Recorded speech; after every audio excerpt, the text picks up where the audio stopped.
Hello, hello, hello. Can everyone see me and hear me and also see Bandita?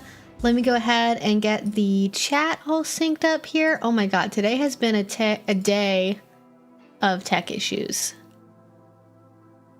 Is it our second Friday the 13th stream? Does that make it lucky? If you do it twice, does it make it lucky? I didn't even think about that. I was thinking about like St. Patrick's Day and every other part about March other than, oh, also Friday the 13th. So, okay. Got the Bandita cam working again, thankfully. Don't know what was going on last week. Never figured out what the problem was, but it seems like it's going okay now. All right. I am going to go ahead and get the chat set up here.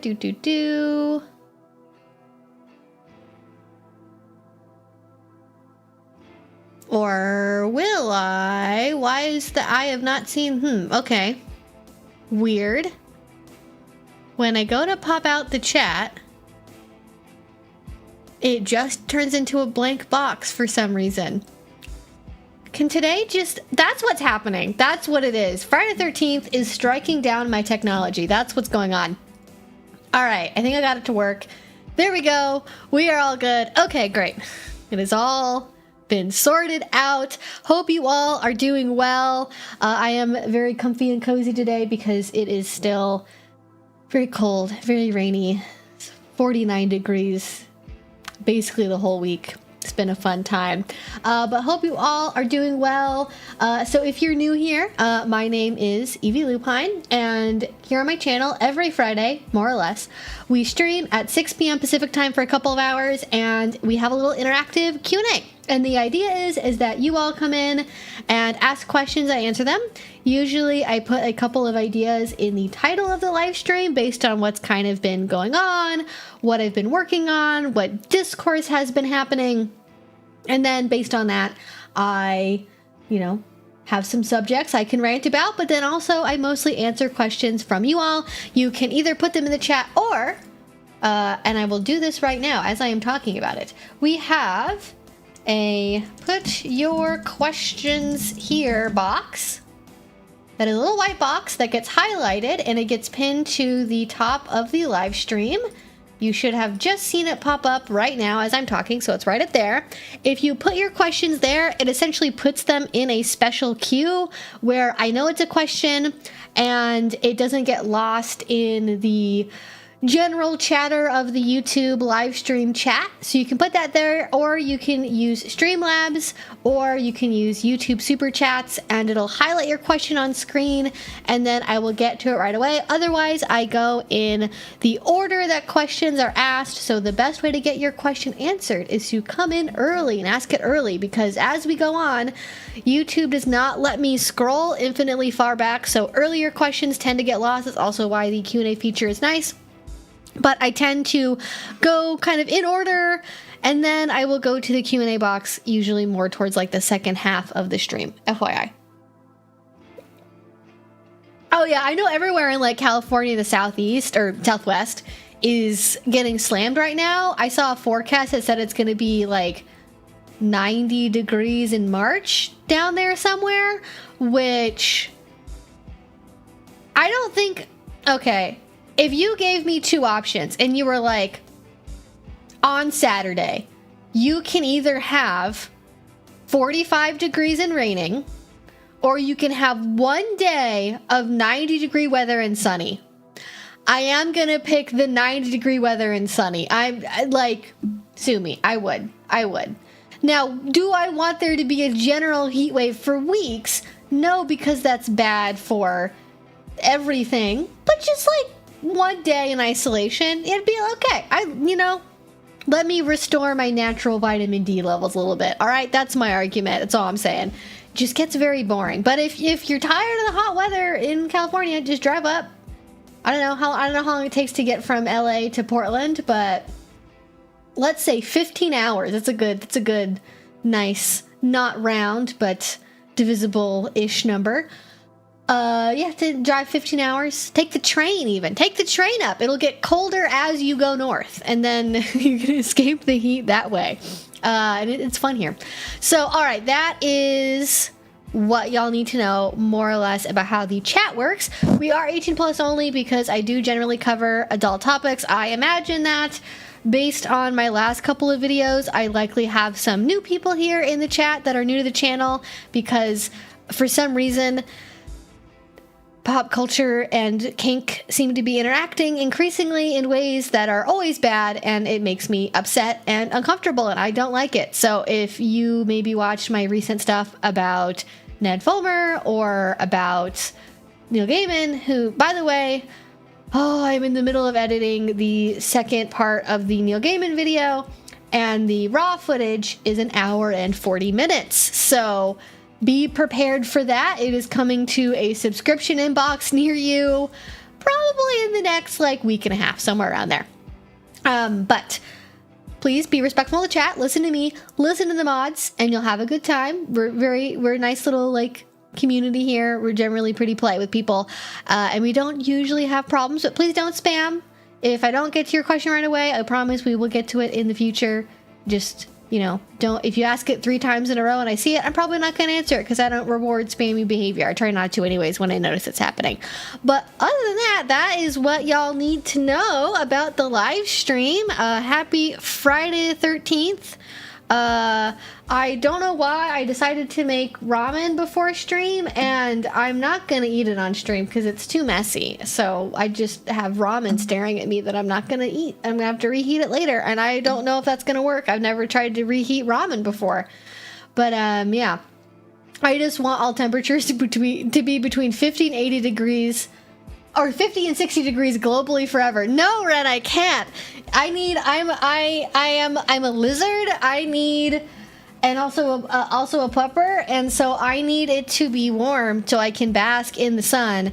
And for me, if you're gonna ask me, 50 degrees is fine. It's just when it's between 45 and 55 for 6+ straight months with very little sunlight that it's too samey, and it just ruins your brain.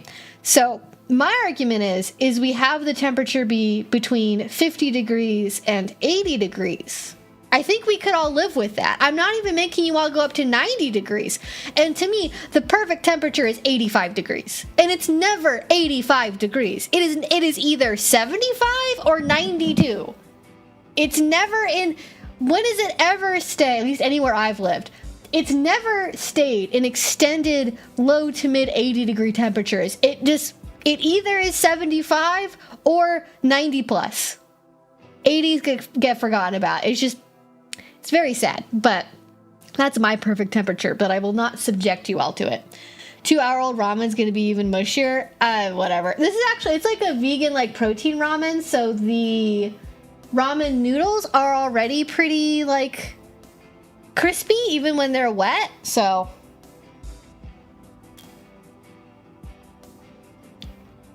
Oh, if you're running outside and it's the summer, yeah, that's a whole other can of worms. It's very muggy, very humid.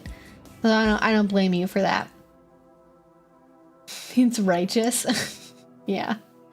Time to swap out the seasonal sads for the regular type sads. Yeah, exactly. Yep. It's raining and cold in Missouri. Well, that's probably different for Missouri, I imagine. There's so much snow falling here in Spokane after being 50 and 60 degrees for 2.5 weeks and me coming back from hot butt Cali. 15 hours. Wow.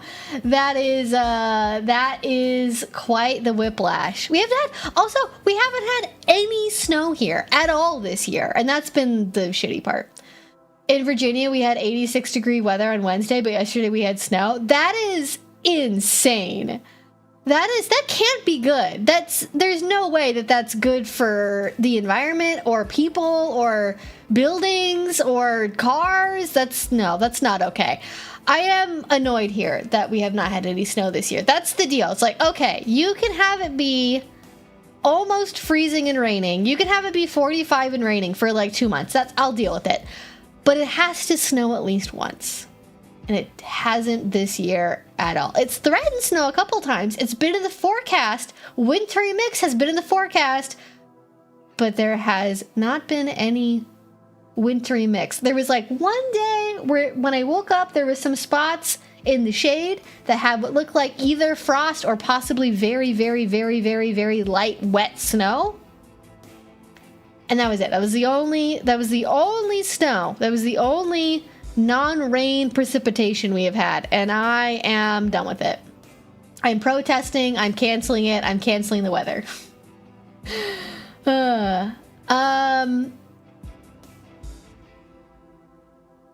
Is it possible? Okay, so I'm not answering that question, Rebecca, because your question contains a word that I can't say on YouTube.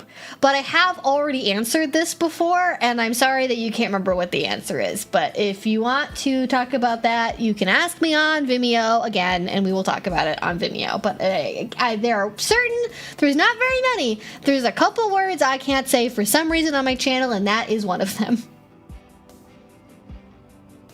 I am not going to talk about, listen, we have a little introduction, we have a little catch-up water cooler chat, and then we get into questions. That's how this works.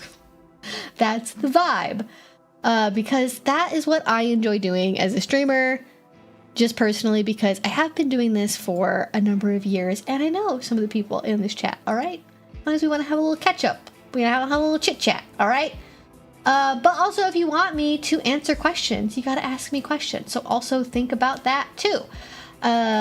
Yes. Yeah, early crew is y'all showed up early, and I appreciate that. Yeah. If your streams are always on Friday, you should have the same amount of Friday the 13th streams every year. No? Does that get affected by if it's a leap year and one of the leap? No, that doesn't make sense. Maybe. I actually don't know. Do all... I don't know. I feel like that's like an elementary school question I should understand. But I actually don't know if there's always the same number of Friday the 13th every year, because I don't know if that's affected by leap years or not. So I don't know. I think it varies. I think there's always at least one, but I think there can be up to 3, I imagine? 3 or 4? That's going to be my guess. I don't know. That would be a good trivia night question, though. Somebody probably knows that. Yeah, vitamin deficiency is a real problem for sure.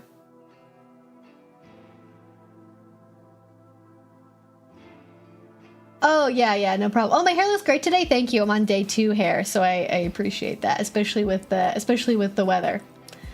But yeah, my video that I came up, what was that, on Wednesday, I think I released it, the Ned Fulmer video, that broke containment in a way that I mean, I sort of thought it might, because it's Ned Fulmer and that's like kind of a general YouTube topic compared to what I normally cover. Also, I guess other content creators that have talked about Ned's field profile getting leaked, like, don't want to talk about the fact that it's kinky at all. Just that he's like on a dating app. And I'm like, no. You have to understand the context of like what field is and the kink community. Also, really fascinating thing that maybe ties this whole thing together. If you remember the photo of Ned Fulmer in the mask, 2 things I've learned about that, allegedly. I don't know if either one of these are true. I wasn't there. Can't verify it. One, it's an older photo, which, I mean, I guess I could have guessed, but it's hard to tell his age with the mask on. Older photo that was from college, number 1, or from a college. 2, which actually makes it better because I thought it might have been like an elementary school fundraiser for like his kids, and I was like, the fuck? But then I remembered he went to Yale, and so that means they probably have to do weird bullshit Yale alumni stuff. So that actually, it's Eyes Wide Shut, Yale. There's a spectrum there. There's a continuum between those 2 things. 2, apparently at one point the Try Guys had a podcast or something, and on one of the episodes he was a very ardent defender of 50 Shades of Grey, and he talked about it like it was his and Ariel's like guilty pleasure, like favorite bad movie, in the same way that some people say that The Room is their favorite movie, kind of was the argument.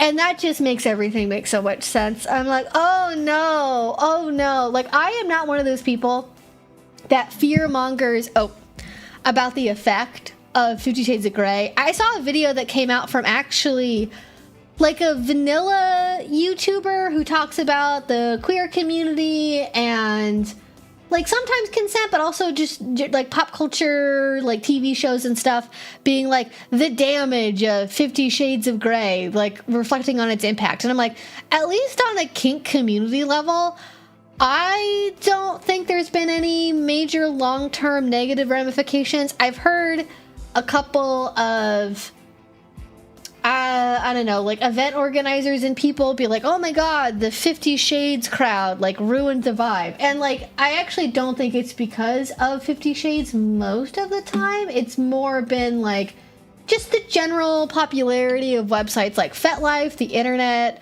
just making it so previously more siloed communities are more accessible.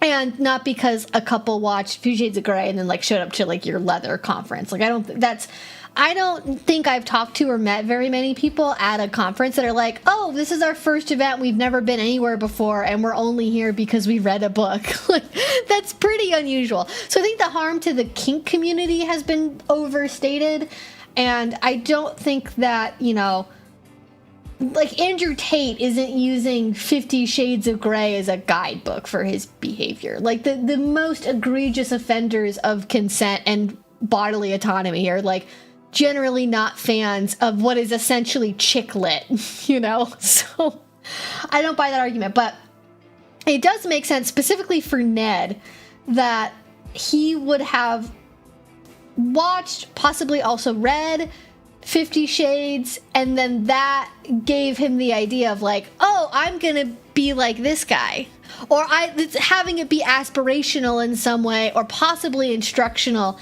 And then that eventually leading him down the path of having a field account and then trying to attract people with only having the knowledge of 50 Shades in his head. Now, he's in LA. There are certainly kink venues and clubs in LA. I know people who go to those events and venues. It's a pretty sizable place. So there's even events that are for rich people. Maybe he's gone to them. Maybe he hasn't. I don't know. He does definitely give him the vibe of like somebody who does kink, but probably just only in the bedroom. Could you even imagine if like Ned Fulmer got photographed outside of like, I don't know, like Threshold or something? Like, oh my god, the last thing we need.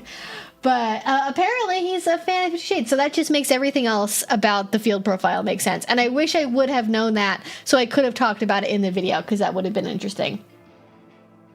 People who bring up 50 Shades of Grey never want to talk about Secretary. I mean, I think I don't... I'm not sure how to take that, I guess. Like, I don't think 50 Shades and Secretary are super comparable. I think there are overlaps. I think there's like parts about it that haven't aged well. I don't think it represents a healthy instructional how to do kink dynamic, but I also think it has different flaws, you know what I mean? But like, most people are not critiquing Secretary because like, oh my god, this movie came out and it introduced all these people to kink, and then suddenly they're flooding our clubs and our newsletters. Oh no. Yeah. I mean, it does have like, I want to be clear, the book is not something that people in the community like. Like, this is my argument for why I don't think it has as much of a negative impact as people fear that it does, is because if you just Google 50 Shades of Grey, kink, or whatever, the first 5 pages of Google search results, which is essentially all the ones that are worthwhile and that people will ever reasonably click through, is just article after article after article after blog post after YouTube video after article of people roasting the fuck out of it, talking about why it's not representative of kink, talking about why you shouldn't use it as an instruction manual, and then like maybe one Cosmopolitan article talking about how like you can use 50 Shades of Grey stuff like in your bedroom, and then it's like talking about how to insert Benoit balls or something. Like, it's the vast majority of the media ecosystem out there. If you're looking up information about kink, you will run into millions of words about why it is bad representation, not instructional, an abusive relationship, and like overall a bad movie. So I think that there is just a massive wall you have to ignore.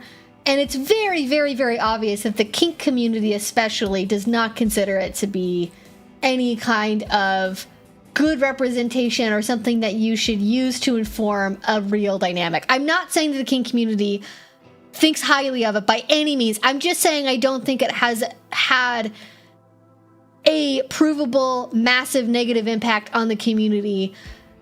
And the kinds of people that are currently causing problems for the community, i.e.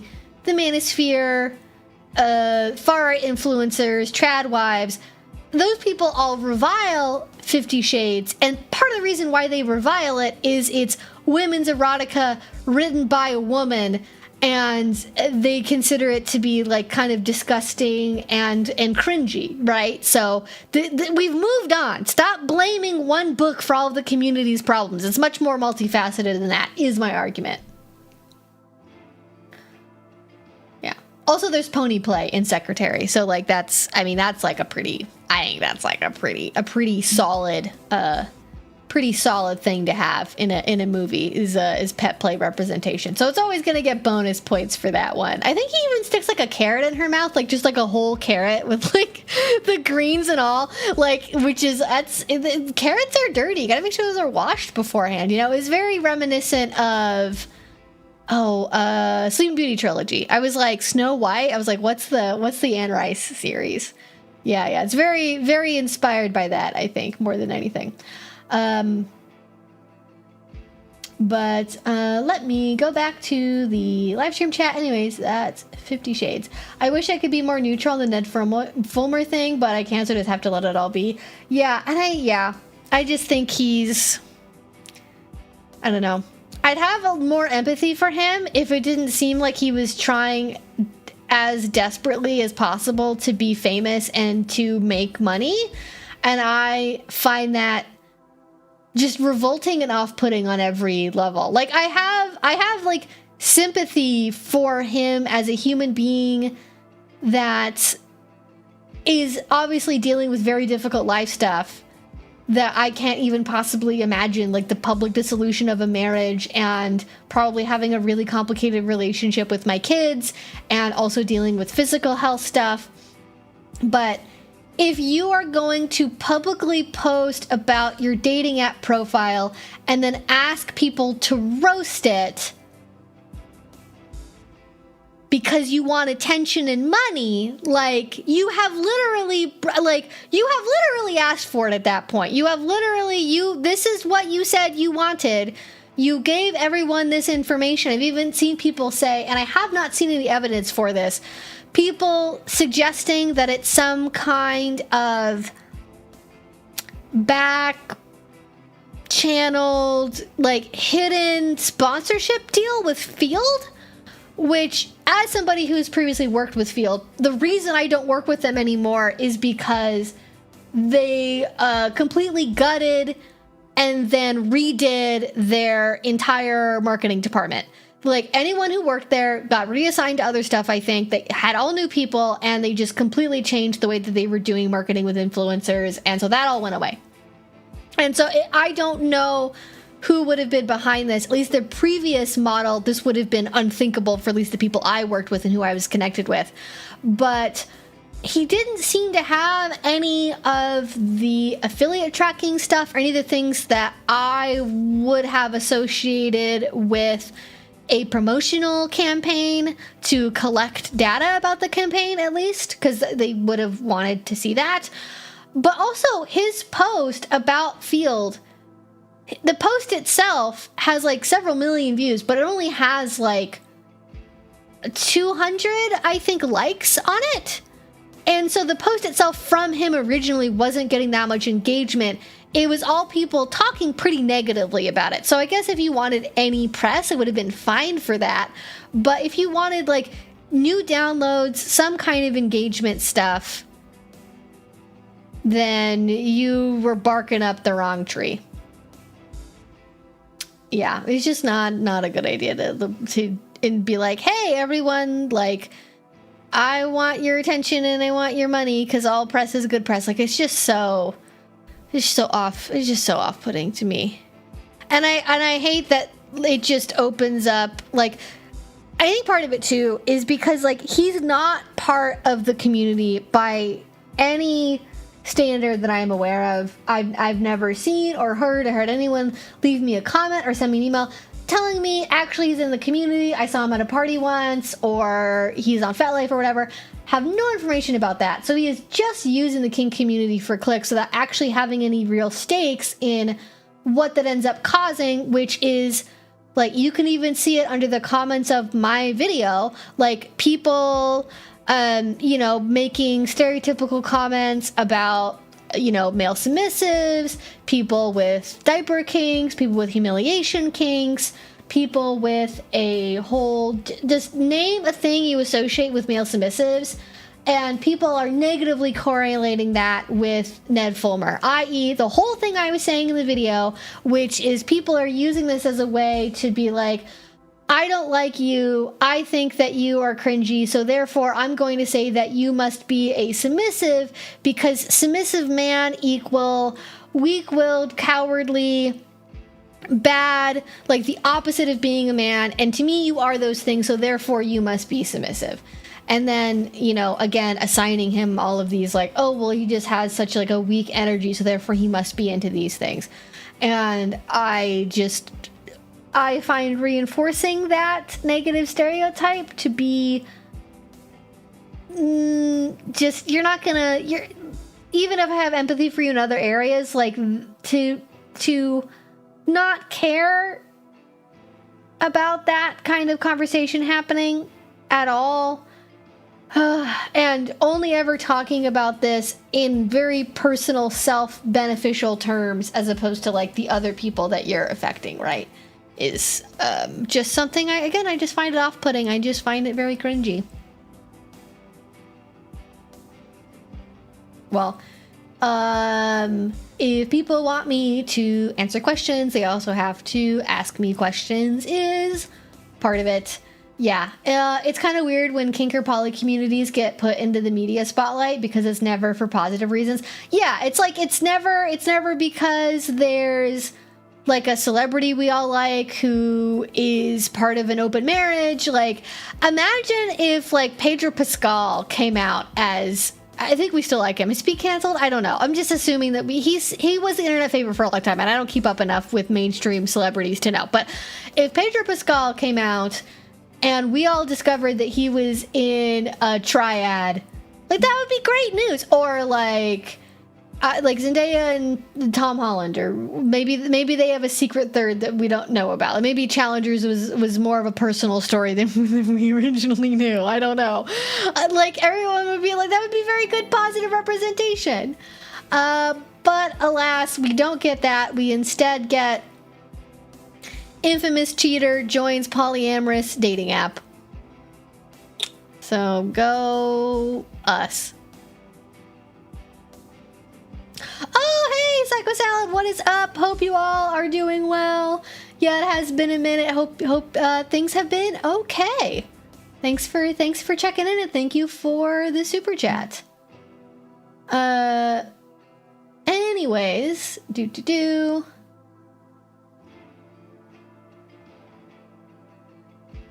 I am scrolling up here and I am looking for questions. I had not seen any in the main chat, so I had not been answering them. Cheaters as in sexual cheaters. As in the people who cheat in their relationships, as opposed to, I don't know, cheating at chess or something.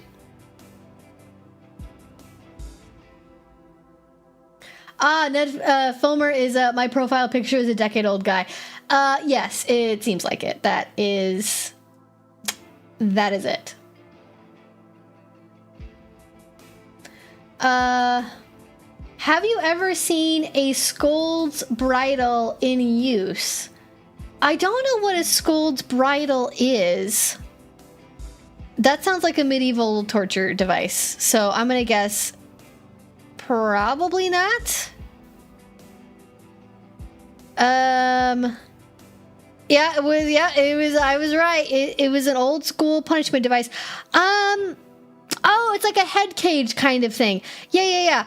I feel like a very, very long time ago, I rented a dungeon in London when I was traveling there. And I feel like I saw one of these on display in there, but that was mostly because they had to do non-metal, probably safer, more comfortable devices.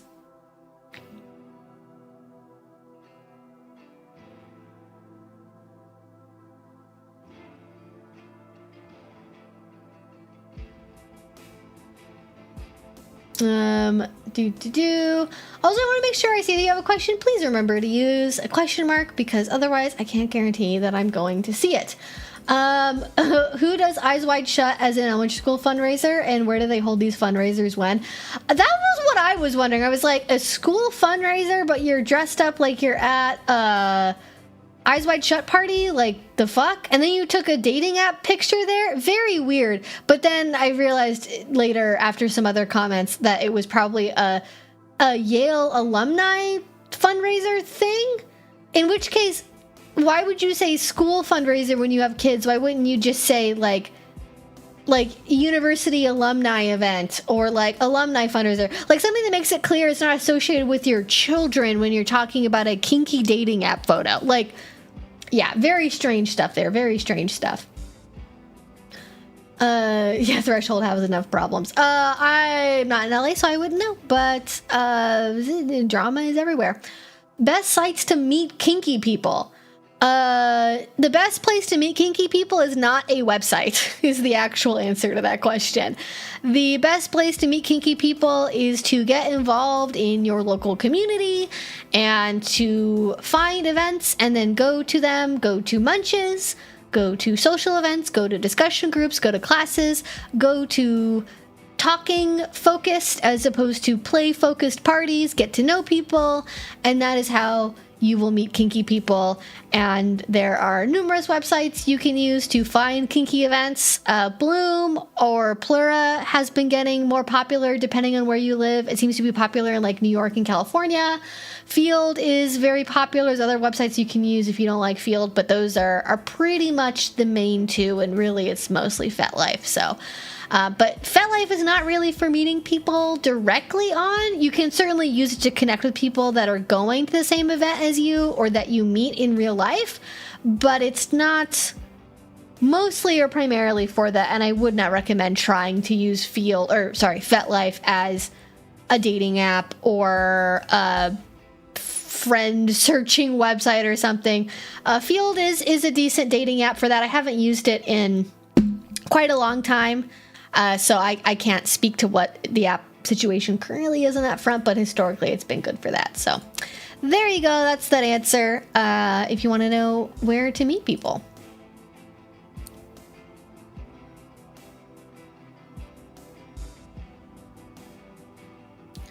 What is that? Oh, well, it keeps prompting me to switch to a members only stream. I don't know why it keeps doing that. It's like, no, this is public. I would like it to be public, please.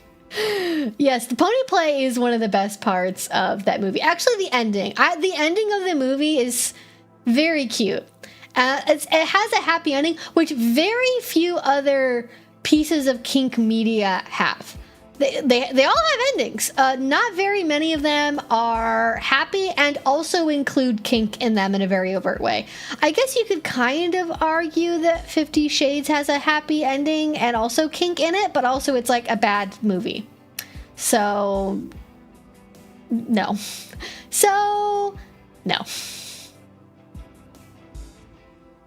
I can't help but feel that people are making mountains out of molehills with regards to 50 Shades of Grey. Media effects are rarely massive anyway.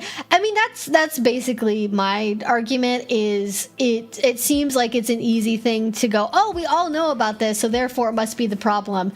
And it's not that easy. It's a lot of other things co-occurring probably around that, and also like old school event organizers just sort of hating change and new people in general, and then being like, oh no, my party that used to have 10 people at it now has 50. It's so terrible and awful how all these new people are discovering my fun secret club. And it's like, do you want new people to discover BDSM and Like, oh no, people who are married and 55 years old are now discovering kink together. Heaven fucking forbid. That's the worst. Like, is it really that bad?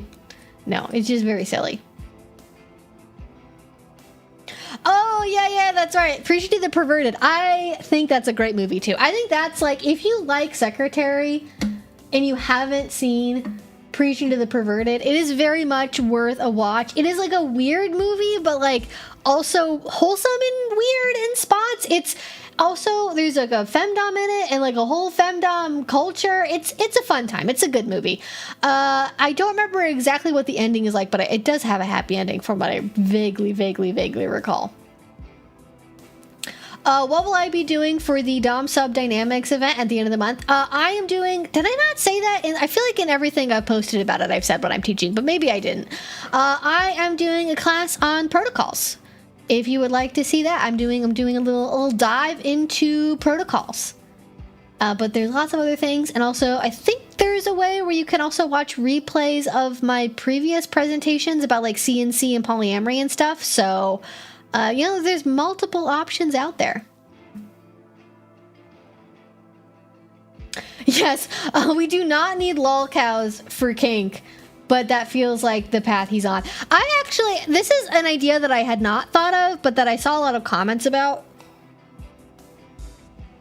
was him potentially having a right-wing pivot or a Christian influencer pivot, which he is like a family guy, and so that I can see that making sense as like, oh, you already have the family, but he's been divorced, and so fundamentalists really don't have a problem with cheating men.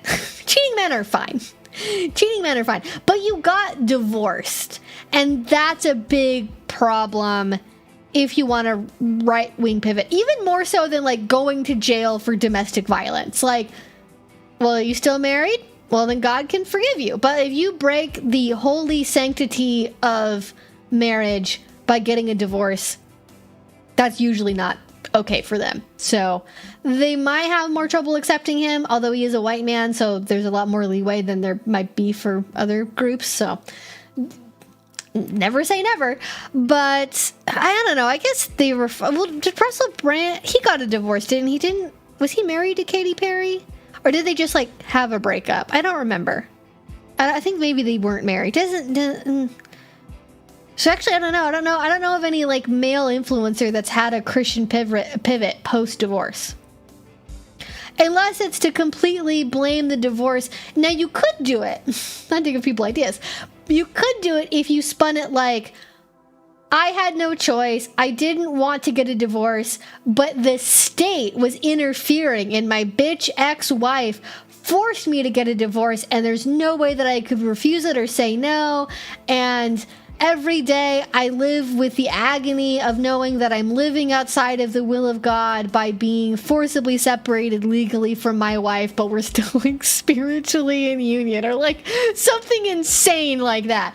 You could twist it around to make it work, I think, but oh boy, would that be a problem.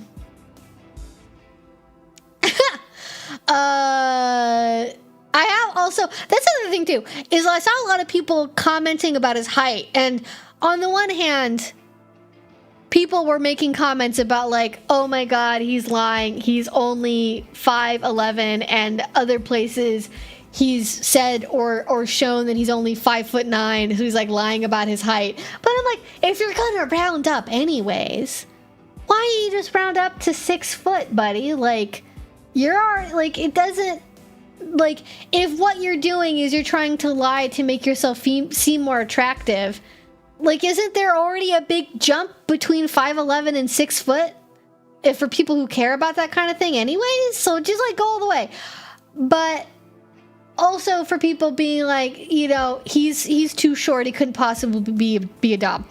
I have dated and played with people all across the height spectrum, from my height or a little shorter, so people who are like 5'2", 5'3", all the way up to like basketball player height. All right, I like the whole spectrum between like 5'2" and like 6'10".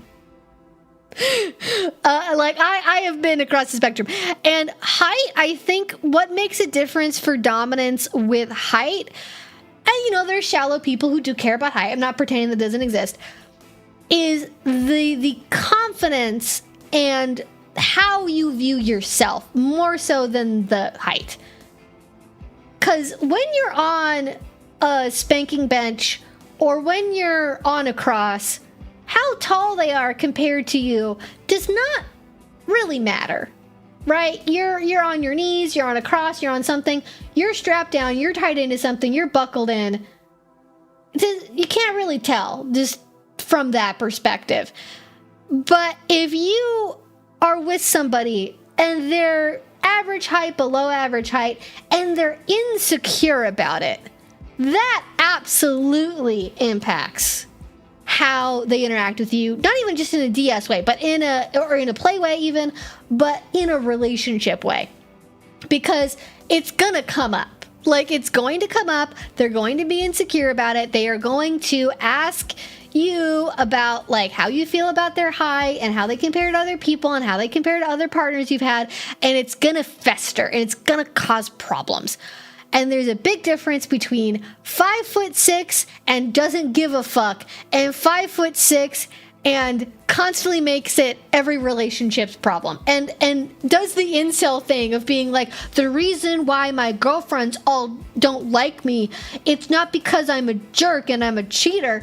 It's which also, if height is such a big deal, that how are you able to cheat? Because clearly there's more than one woman who's attracted to you at the same time enough to be with you for you to be able to cheat, and so therefore height can't be as limiting of a factor as you're saying it is. But they make it a problem. They make it an issue, and they incel logic their way through it. But the reason why he wouldn't be a good dom has nothing to do with how tall or short he is. That's who gives a fuck. That's baby brains analysis. The real thing is I haven't watched enough content to know if his height is an insecurity for him, but he comes across as a very insecure, non-confrontational sort of person, and that's a very difficult personality to make work as a dominant. Not because you can't have insecurities and be a dom. Doms are people. Doms have anxiety, doms have mental health stuff, doms have physical health stuff. They are human beings. But if it comes out in a way where it affects your ability to have healthy relationships, then it's an issue.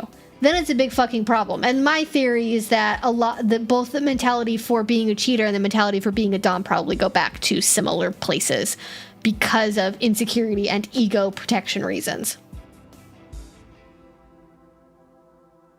Yeah, exactly. My insecurity is everyone else's problem. Exactly.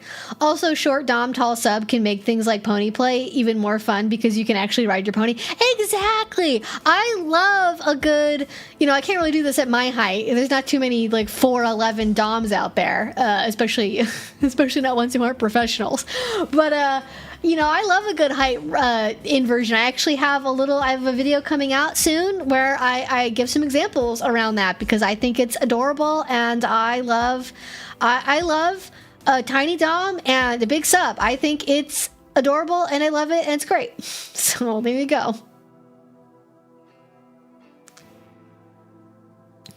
Height is such a non-factor for me. It's weird because I'm a switch and I get dom hold a lot because I'm 6'4". That I actually think is more of a problem. If we're going to say that height is a problem, I think it's mask-presenting people who are tall, who, because of their height, people don't read them correctly. They could be wearing a t-shirt that says, I am the world's biggest sub. Please don't make fun of me or I will cry. Parentheses. Actually, wait, do bully me. Close parentheses. You have a t-shirt that says that, right? And people will still be like, well, you're like a dom leaning switch, right? You're a dom, and it's I'm wearing all pink. I'm in a tutu. I have a t-shirt that says please bully me on. Yes, you are correct. I am very much a dom. How many times do I have to say it You can be any height. You can be any type of person. You can be any shape. You can be any color. You can be any gender. You can be anything. And you can still be a dom. You can still be a sub. Don't stereotype people. That's bad, and you're gonna miss out on healthy relationships and fun dynamics if you curtail your view of what a dom or who a dom can be.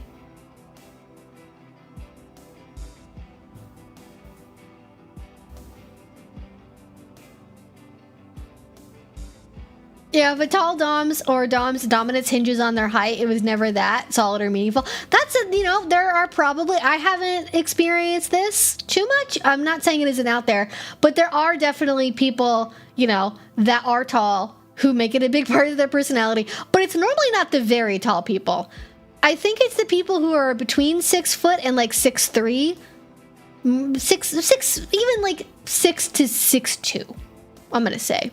When you get to tall people, where it's like inconvenient to be tall, when you're talking about like, I can't find clothing that fits me type tall, or like I have to special order my shoes type tall, I feel like they have less of an ego about it.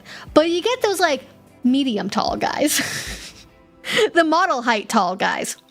And then it can flip over into, well, I'm this masculine, manly man, so therefore all women should fall at my feet and be submissive towards me because of my masculine imposing presence. And it's like, no. You can't just show up and be tall. It's like people who have a big dick and they think it makes them good at sex. It's like literally the same thing. It's like, no. I don't care how big your penis is or how big you think it is, because you're probably wrong. But if you're just slinging that thing around and you don't know how to operate it, or how to, even more so, emotionally connect to your partner during the experience, it can be as big as it wants, and that doesn't fucking matter. Like, it tops out at like a 5 out of 10. And at some point, there's diminishing returns. And in fact, it becomes an active negative. Need I remind you of the very common internet meme that goes around about how like 12 inches would just like send you immediately into another life. Like, you just, there's nowhere for it to go, I guess, unless you're very talented at anal. Like, what are you doing? Yeah, exactly. It's a very Peter Steele type problem where it's like, you're tall, but you are also God's himbo, and there's nothing really you can do about it, unfortunately. I think these days I know a lot of female dominants who love a big masculine submissive man, and I am on the train. I am promoting that.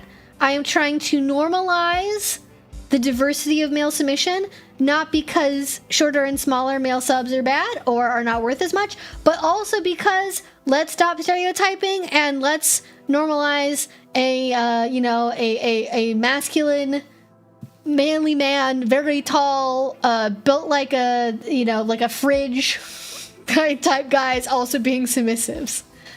Yeah. Oh no, your coworker was explaining his market value yesterday. Can you fire him? Can you have that option? Can you fire him? Is that a thing? That's terrible. Wanna emotionally wreck a guy who thinks his joke is huge? Ask him to wear a sleeve. Be like, yeah, pull out like I don't know if they make these. Does Bad Dragon make a sleeve? Do they make a sleeve that has like a knot on it or something? Be like, I mean, and that put one of these on for me, I think it's not going to do it for you when you have one of these on. I couldn't do that. I know that is a check I could not cash. But if people want to go there, why not take them down to peg? I think my move would be to pull out my bedside measuring tape and be like, okay, let's measure this thing. The start of all good small penis humiliation scenes. Pulling out the nightstand small measuring tape that I just keep around for this exact purpose.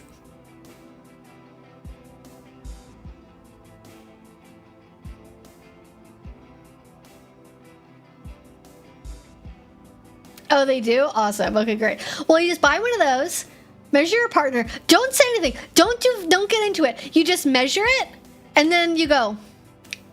Just go. You do like a tisk tic-tac. You go.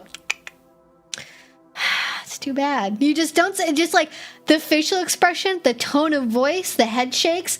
Don't even say anything. Just communicate non-verbally. Utter disappointment. Just go, And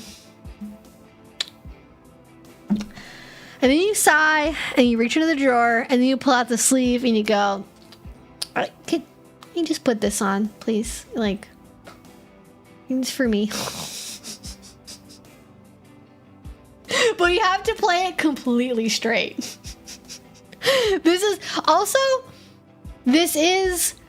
weaponized situation. This is when you're deep in enemy territory, you're with somebody you don't like, and the only reason you're interacting with them is because you think that they are annoying and you would like to take them down a peg, and you think that they have to be.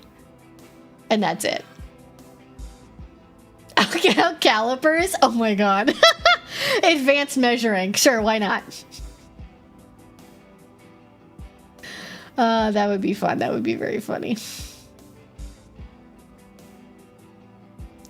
I'm gonna agree with people who have pointed out how hot small D type, hulking S type is. Yeah, I think we're all in agreement on that front. I smoked bigger joints than that. Yeah, you never know when small penis humiliation is gonna happen, and I like the fact that that could also be just a regular scene if that's the kind of thing you're into. Also, I have seen. I don't know how robust this is, but I have seen research that suggests that the types of people on average who are into small penis humiliation porn are people who actually have average to slightly above average size penises. So, you never know. There you go. So, you know what? Stay for the inexplicable random questions, because that is very much what we have around here.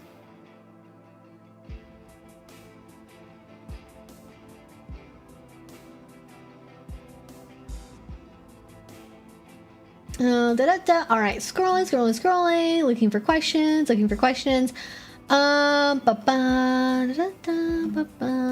Copy pasta.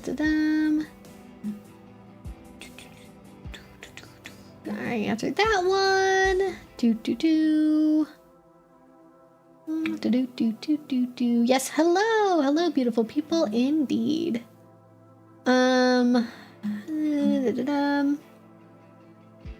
Oh yeah, you're right. Actually, I think we did see pictures of somebody who was probably his boyfriend, which I'm excited about. Or Keanu Reeves.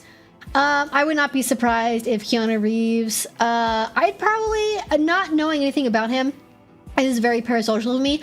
If Keanu Reeves is kinky, I feel like he gives me like service top energy. Like, I don't think he's necessarily submissive. I feel like he could be a switch potentially, but I get like very dedicated to his partner, cares deeply about their pleasure, is in control of the situation, but isn't afraid to, show you the finer points of cunnilingus along the way. Like that's the vibe I get. And just general service topping stuff. Like, man who is not afraid to rub your feet and does not think that makes him submissive. Bonobos is very openly and privately and positively submissive. Oh, really? I saw him, of all things, I feel like I saw him on a Moist Critical video. He did some tier list with them. And I do not remember which one it was. And now I wish I could remember. I have a vague memory of seeing it, but not any details that actually stuck in my brain. But I like that. I'm very happy for him if he is in fact an open and positive submissive. We need more of those. Fucking hell yeah, for sure. How to vet a dom before meeting? Oh god, that's a big question. How much time do you have? I'm a little older and never married. He mansplained my market value too, but he has no muscles and stupid hair. Wow, stupid hair. You know what? I feel like we have to get rid of the concept of market value because I think it is just a poison for people that are not in touch with their feelings. That's my opinion. I have seen Pillion. I'm going to be doing a review about it. I haven't done it yet because I have a bunch of very long videos I've been working on, and it's going to take some time to make because doing anything involving editing around a movie review is a huge pain in the ass, and I don't know how people do it as the only thing they ever do on their channel. It could not be me. Too stressful. But how do you vet a dom before meeting? It depends on where you meet them. I don't know if you're still in the chat, so let me know. There's one technique for if you're meeting them through a dating app and you don't know if they are who they say they are at all, versus you've met them at a party and you know that they're a human being that really exists and is a human that does kink and goes to events, and you're wanting to know their reputation within the community. The second one is a lot easier. Like if it's somebody you've met at a party, at an event, they have a FetLife account, they're obviously involved to a certain degree, then the main thing to do is, one, do a background check. Just see if they have any felonies. Just, why not? And ask other people in your community if they have played with them. Ask them for references directly of like, hey, do you have, ex-partners I could talk to, current play partners I could talk to, just to kind of get a sense of, what you're like and all that. If they're a good dom and they play with new people with some regularity, they should have people that they can use as references. Not everyone will. If they're more of a, I'm a monogamous person, I date one person at a time, only reduce in relationships, they might not have a reference for you, but if they don't have a reference, then you're going to want to proceed with a much higher level of caution, if at all, just depending on what tolerance you're willing to take. But ask them for references, talk to people. This is why it's important to go to social events and get involved in the community and talk to people, is so you can get a sense of who they are, what they're like, what their player style is, if there's any red flags you need to know about. There are also groups you can join for vetting, though, again, that's sort of you need to know people to get into those things. So that's, I can't tell you how to do that. But joining vetting groups. Now, if you are meeting somebody and they're on a dating app and you have not met them in real life before and you don't know who they are, I would proceed with a very, very high level of caution, because then you need to even figure out, are they a real person? Are they who they say they are? Are they even really a dom? Do they know anything about kink whatsoever? And I recommend starting by meeting them in person at a neutral place like a coffee shop, just seeing if anything matches up. If there's any huge discrepancies between their profile and who they actually are as a person, just know about, because if they're lying about that, they're probably lying about other things. But if it matches, get to know them, talk to them, learn about their kink experience, see how they talk about it, right? Are they very open and honest? Are they willing to answer questions? Are they defensive? Are they able to, give you clear answers about how they learned? And then, how did they learn, right? Did they learn by, practicing on one previous ex-partner and they've never been to a class before? Or are they, tied into the local community? Do they know people? Do they attend events? Do they read stuff? Do they go to classes? Do they practice regularly? And hopefully that'll give you some good information. If they're dodgy or weird about being part of the local community, that is a red flag to me personally. And I would be cautious. Also, keep in mind with this, I have videos about this. If you want to know how to vet people, I have older videos where I've talked about this in detail, very sequentially. I'm just answering off the top of my head, and it's a complicated process for a reason. But if they answer relatively well, if they can give you clear answers about how they learned, who they learned from, what their practice is in terms of learning, their previous experience level seems to match with them, right? If you're talking to a 25-year-old and they say they have 8 years of experience, do the math on that one. Or if they're really dodgy about I just, prefer to learn by doing. I don't like reading. I don't really learn from watching stuff. I don't really like taking classes. I just prefer to learn on my own. That might be okay for you, or it might not be okay for you. You might prefer someone that practices and, is not just a learn by doing person. I appreciate someone who reads and practices on their own and, cares about education because it's my job and because that's also something that I do, but just on a personal level, not as a professional. So I would be cautious about, people that don't have clear answers there. If everything looks good, then you move up to the next level, which is, okay, if they're in the community, you do the steps I talked about with the meeting somebody in real life thing. If they don't have references for you, if they're newer, but they're eager, or if they haven't been involved in the community for whatever reason, or they don't otherwise have references, then again, proceed with a higher level of caution, right? In terms of can you convince them to go to a play party? Can you convince them to go to a munch and talk more? What level of play are you okay with? And just be aware if you don't have contact for this person, if you can't vet them, if they don't have other people they've played with that you can talk to, that doesn't mean never, ever, ever, don't ever play with them. But that means mitigating your risk and knowing what your risk level is, knowing what level of risk you are okay with. And that might mean not playing with them. It might mean only playing in public. It might mean taking some classes with them first and then doing some demo stuff. It might mean maybe testing things out virtually first, doing maybe some roleplay stuff, over text message or messages of some form and seeing if you're compatible that way. It really depends. I can't tell you what is best. Personally, I am only ever really in this kind of position if I am either going to be dating somebody or doing pickup play. So for me, if you're not willing to go to a party and play in public, then being play partners is not an option. With play partners, I have to have people who I can vet, who I can talk to, that are in the community. If it's a dating thing and I've met somebody on an app and they're into kink, or maybe it's something they're curious about but they haven't really done a whole lot of before, at this point in my life, I'm not really interested in dating just kink curious people, so I don't proceed with that. But if they have experience with kink, if they like that kind of thing and we're able to move forward, that's great. And I will just sort of proceed with normal dating patterns, right? I get a sense for them. I talk to them a lot. We go on dates. Things progress physically, if they do, very slowly and in a very controlled way. And, at that point, I try to get a sense of are they who they are?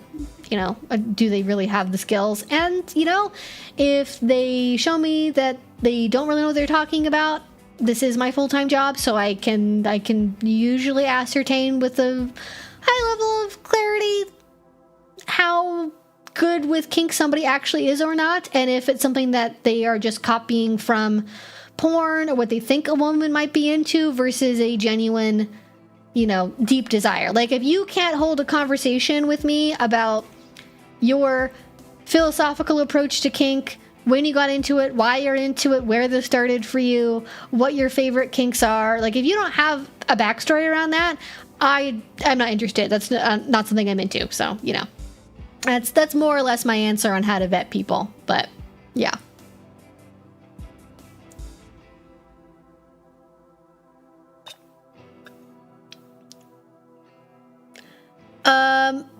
I guess so. Somebody suggested doing a safe call, and I'm because the question's is about vetting.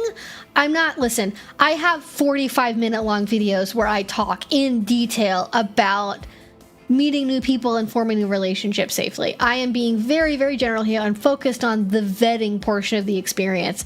If you are meeting up with people and you want to go to that next level, definitely setting up a safe call, I think, is a good thing to do.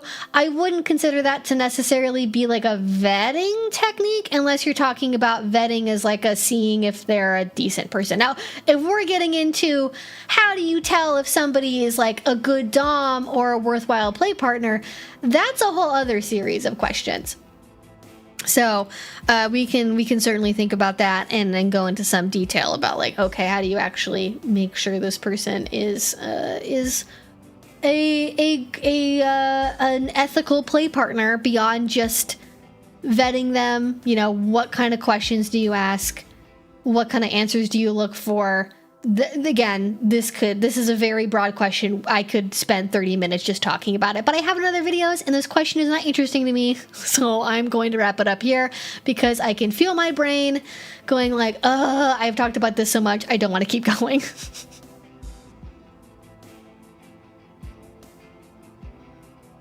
Yeah, name 3 kink songs, exactly. Yeah.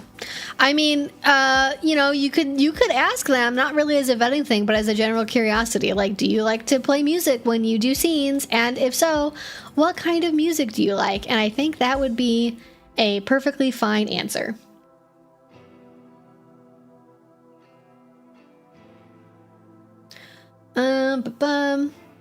You committed the ultimate sin. You cheated at board game night. I mean, people have very strong opinions about this kind of thing. They do, but the chess people especially. Haven't seen Pillion. I think I answered that already. Hey Evie, I'm a newer daddy dom who's been struggling with some body image issues due to being a smaller physique. Do you have any recommendations? That is actually very funny you asked this, and then we somehow ended up talking about height and stature anyways. So I guess that's just going to be a theme for today, which I love. I think that's great. So I'm more than happy to talk about it more. You said you're a daddy dom. I'm gonna assume that you're a cis guy, but maybe you're not. If you're a trans person, if you're trans mask, if you're a femdom that calls themselves a daddy, let me know, because my answer will probably be slightly different. But without further information, I will assume that you are a cis man, and this is going to be my answer based on that assumption. So, I think, on the one hand, finding so I don't know if you have a partner or not, but having a partner that will hype you up and like finds you attractive, and not like despite your height, like not somebody who's just like willing to tolerate your height, but is either actively into it or is like just doesn't give a fuck, like genuinely does not give a fuck about like what your physique or your stature is like, I think is really important. I think sitting and breaking down like why you have the insecurity about your height, and then trying to do some like cognitive reframing or like replacing that faulty thought with a more accurate thought, I think is important too. So let's say you have insecurity about having a smaller physique because when you think about it, you subconsciously believe that the larger a person is, the more capable they are of dominance, and that because you're small, you can't be a good dom. In reality, we know that's not true because there are plenty of very proficient, very small female dominants.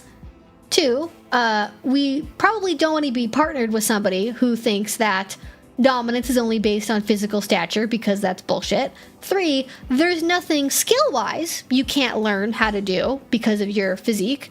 The only thing that might change is like how long like a flogger is, like the tails of a flogger, or maybe how long a whip is for some people. But basically anything else you can learn how to do the exact same way anybody else of any other height or size would learn how to do something. And 4, your motivation for dominance doesn't come purely from like what your like stature is. Like dominant people are not actually intrinsically more dominant like when they're tall. Like that's not how that works. So instead, like thinking about it like really deeply, like believing, because it's true, anyone of any gender, any size, any physique can be a dom, and they are. I think being around people of diverse variety of sizes and genders will also help with this. So maybe joining like a dominant support group or some kind of dom circle, or just being out in the community and meeting people that are dominants of different styles, shapes, and sizes. You will very quickly see that there are doms all across the spectrum, and also submissives for that matter. And just seeing other people who are like you or are at least different from the stereotype can really help prove to your brain, like, oh, it is really true. Anyone of any type can be a dom, including people who are like me. So understanding that anyone of any type, size, shape, gender, whatever, can be a dominant, and in fact are dominants. That's what's true. 2, your dominance is not based on your size, but on your skill set and what you're doing. And then I think 3, as a result of that, beyond just doing the reframing, doing things that help you build confidence in being a dom that you have control over. And it's actually something that I think is so important that I'm putting it in like class material, and I want to emphasize this more in videos when I can figure out how to weave it in. But what makes somebody deeply attractive is not just their physique, unless we're talking about people that are very shallow. And they're very much like, I want a guy in finance, 6'5", blue eyes, whatever. Okay, those people exist. They don't care. You don't want to date them. They're not the kind of person you want. Do you want a gold digger? No. Okay, if you do, then fine. If you don't, like most people, then don't give a fuck, right? What makes people very deeply attractive is not their how they physically present themselves, as much as being confident and being good at something and being confident about it, right? Like, think of all of the people you can think of that survey a random straight woman and she's probably like fucking deeply into him, all right? The like Steve Buscemi's and the Danny DeVito's of the world, the Jack Blacks of the world, right? Like, people that by all alpha male standards shouldn't be attractive. Why are they attractive? It's not because of money. It's not because of status. It's because they are good at what they do. They're very talented actors, and they come across as competent and confident outside of roles where that doesn't match with a character. But as people, like when you watch them in interviews, when you hear them speak, that's how they come across, is they have a talent and they're good at it and they're confident about it, right?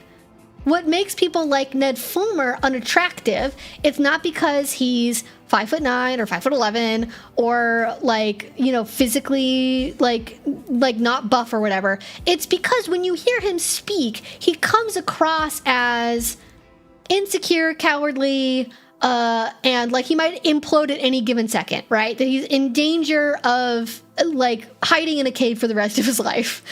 And so if you can find a way to build a sense of mastery and confidence that is not based on immutable physical characteristics, you will be able to mentally circumvent and in fact override and overcome your feelings about your body. Now, the reason I know this works is because this is how I feel about myself. Not because, so I am a smaller bodied person, have been my whole life. Just that's how I am. That's how I'm built, right? I am not typically the most confident person in my body. For various reasons that we don't have to get into. Just pick a thing. I've probably felt that way about myself at some point. And so because of that, I always had a very toxic relationship with my body. And through developing a sense of mastery physically over my body, I was able to have a healthy relationship with my body. And I have done that through dance. I've done that through weightlifting. I have done that through various other physical pursuits, as Christian Grey might put it. So looping back into that accidentally. And so I was able to develop a sense of confidence, not because just of how my body looked, but because, like, I could do 5 pull-ups. That's fucking sick. Most men can't do 5 pull-ups, all right? But I can. And so I fucking rock, and I'm awesome, and that feels cool. So I was able to build a sense of confidence and mastery based off of that, and I think that that's like also helped also in general because I've read and learned and taught about like kink and dating and relationships, when it comes to dating and kink, I come off as very confident because I know that I have a very deep level of knowledge that I have earned by learning and practicing it. And so for you, you might like pick some things, right? Like that could be developing a sense of intellectual mastery of dominance through a lot of learning and reading and journaling about kink.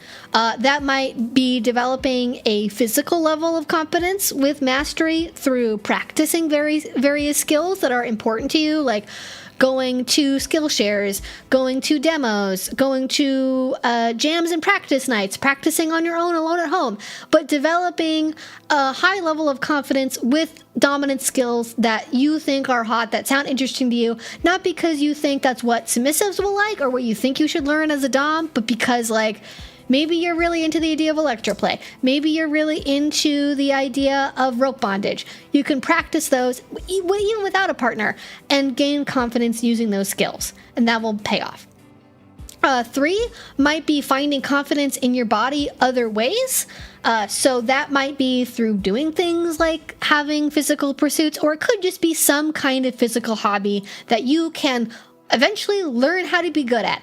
It could be rock climbing, it could be archery, it could be dance, it could be weightlifting, but something that is related to your body that you can eventually develop skills around and that will help you think about your body in a different way other than I am small and therefore I suck. Like you don't have to put on mass, you don't have to get bigger, you don't have to get leg lengthening surgery.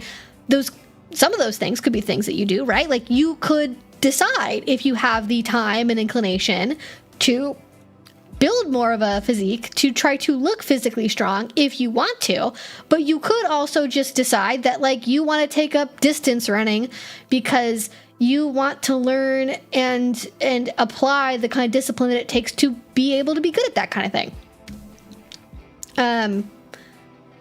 Also, I teach about needle and blood play. I'm a phlebotomist for like 8 years. Fun to translate into kink. Hell yeah, we love our phlebotomists. Thank you so much. Good phlebotomist really does make all the difference. Yeah, looks maxing is not what will help in the end. Yes. Like, that's why I'm saying, like, it's not, like, they're, like, okay, if you do, like, if your insecurity with your body is I am physically weak and small, gaining muscle mass can help you have more confidence. I'm not gonna lie, that is part of it. But if that's the only reason why you're doing it, you will never actually learn how to not hate your body and yourself. You will always be in a mode of punishing yourself and improving yourself because you hate your body, it's disgusting and it needs to change and no longer be the way that it is. Whereas if you can learn to be good at something that you have control over, that might have additional side benefits, but the main benefit is I have discipline, I have control, I am good at something, and that will directly translate into feeling more dominant and feeling more secure in your dominance. Like the people that I have been with, the people I've dated, the people I have known in my life, the people who make really good doms have all different body types, all different ability levels, all different mental states in regards to their dominance. But the thing that they all have in common is they have an ease and a confidence about themselves where they're not seeking external validation from other people in order to feel okay with who they are and how they look to other people. Right? They might show up to the party wearing a t-shirt and jeans, but that's okay because they don't give a fuck about how other people perceive them wearing the t-shirt and jeans.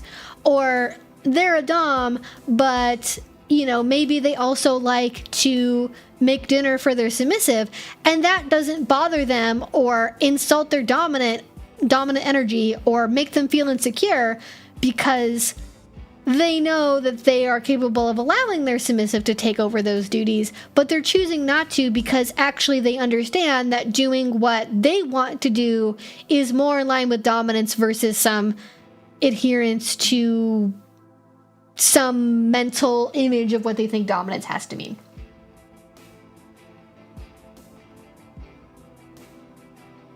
Also, some people will just not have the charisma to really attract people. So you have to do things so you feel better about yourself. After that, it'll be what it'll be. I think that's true. I'm not like, this isn't something I've like thought about deeply or like looked into research on, so I'm not sure if charisma is a changeable characteristic about a person, if that makes sense. Yeah, physical presence is highly influenced by your mentality. Yeah, exactly. Like think about like Elon Musk, right? Like isn't he like relatively tall? But we can all tell that he's a fucking loser because of like how he physically presents himself, right? Let's see, how tall is Elon Musk? 1.88 meters. Yeah, I know how much that is.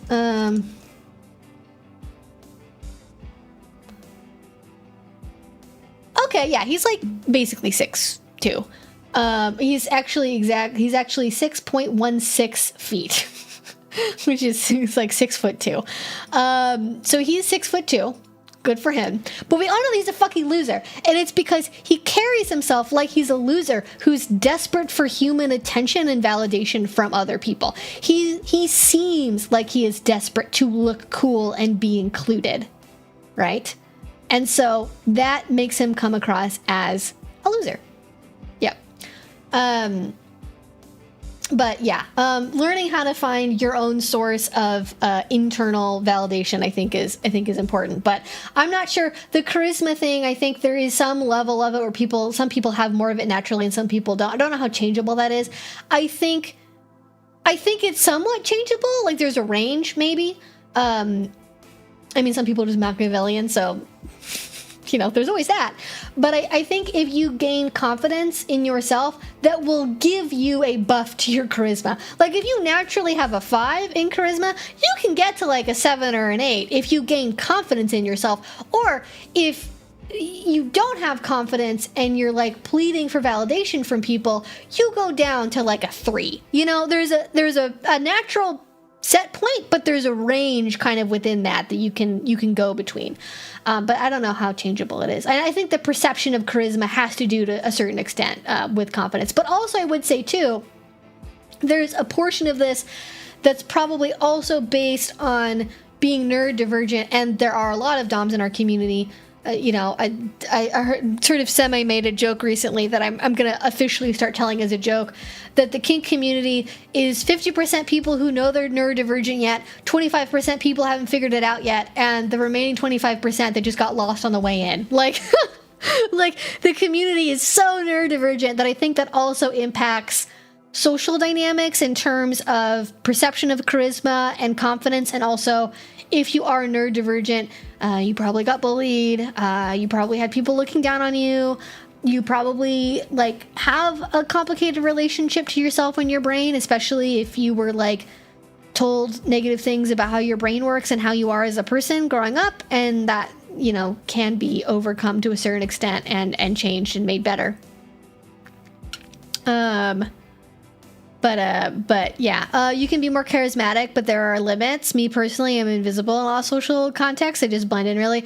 Yeah, I think, there's sort of, if you look like a stock image, you're gonna, like, unless you get real crazy with it and you put a lot of effort into not looking like standard issue white guy, you're gonna look like standard issue white guy. And like, don't fake being something you're not to get people's attention, because that's also not gonna work. Like, if your heart's desire is to dye your hair purple and give yourself a bunch of facial piercings, go for it. If that's true to you, that's what matters. That will come across, and being more like yourself will help if you know what being more like yourself means.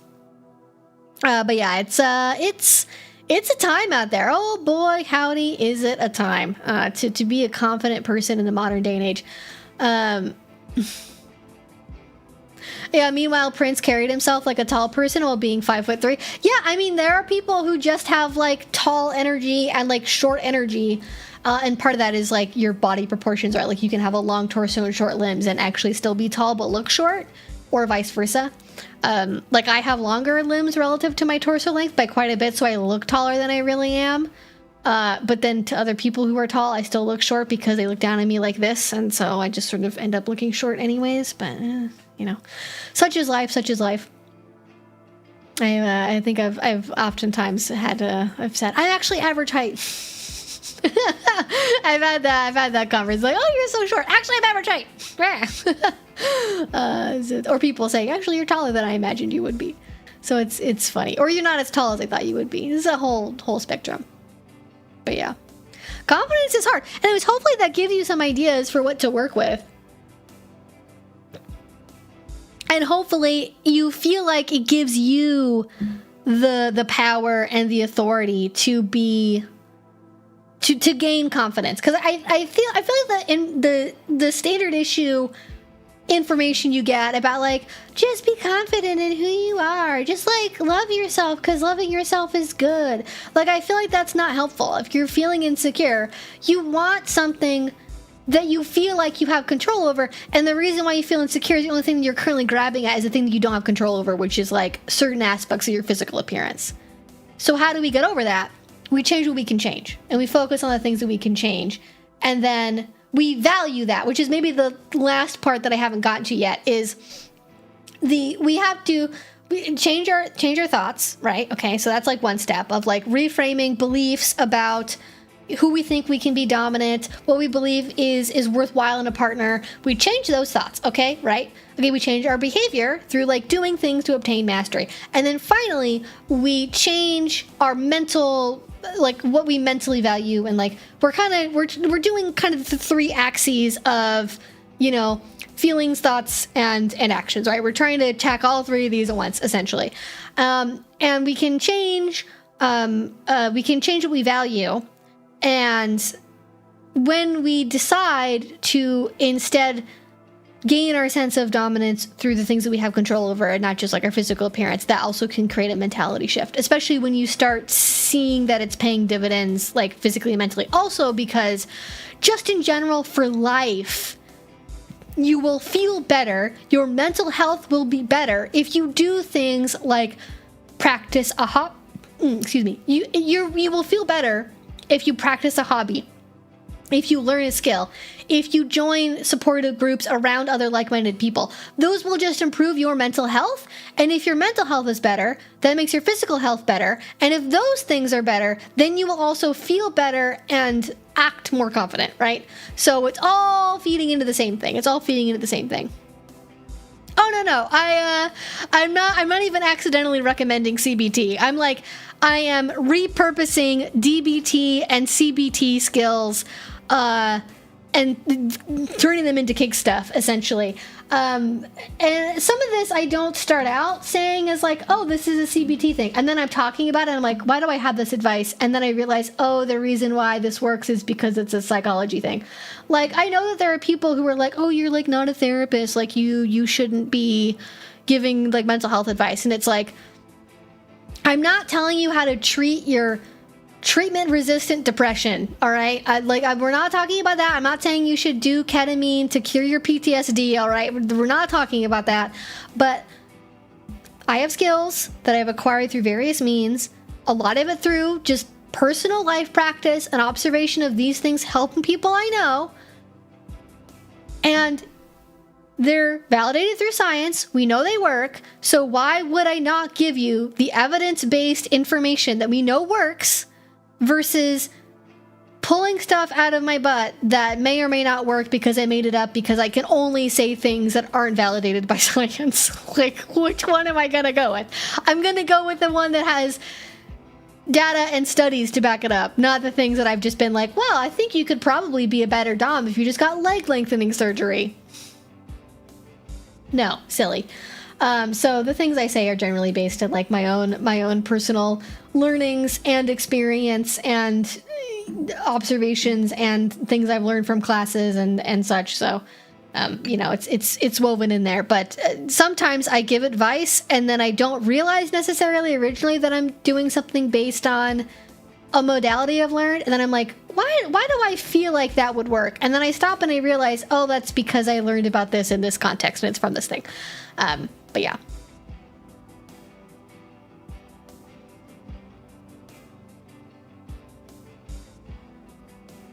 Yeah. It's even better you did realize it. Yeah. I mean, like, I like science. Why would I not give you all evidence-based practical information. Like, I'm not a manosphere influencer. I'm not telling you about your SMV. I'm not telling you about your sexual marketplace value based on how far back your hairline's been receded, right? Like, I want to genuinely help you all, and the best way I can think of to help you all is telling you what the evidence-based clinical information is, you know? So there we go. All right.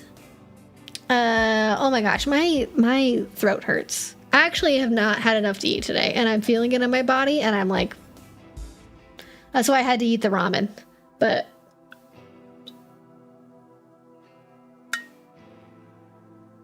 that's a new noise I haven't heard before, emanating from something in my household. It's like a deep whirring noise. It sounds like an alien ship. Maybe I'm gonna get beamed up, finally. Jesus, I've been waiting. Oh, no. It's my downstairs neighbor vacuuming. Oh, they just stopped. They were really vacuuming there, my goodness. Yes, FetLife is better for finding events if you want to meet people. Otherwise, you can just perv pics and, you know, chat in groups. Yeah, if you wanna perv pictures, FetLife is definitely a thing that you can use for that. Absolutely. I don't use it for that, but I'm sure other people do.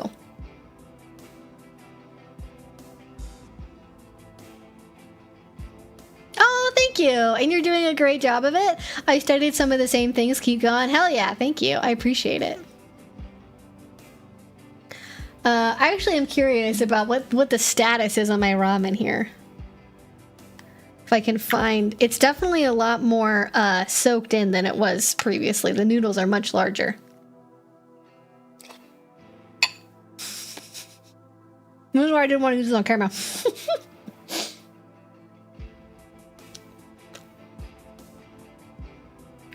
The noodles actually aren't too soggy, like, at all.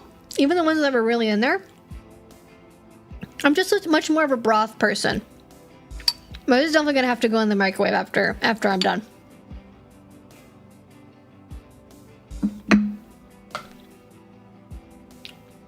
But no, it's actually still quite pleasant. It's still pretty good. All right. Yeah, snack break. All right.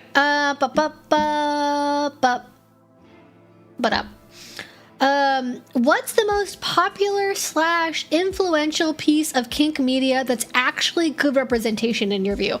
It's hard because it also has to be influential.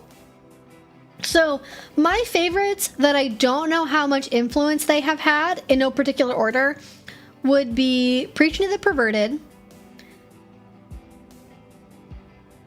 I'm also blanking on the name. Preaching to the Perverted and Love Unleashes, I think, are probably two of my favorites that I really enjoy.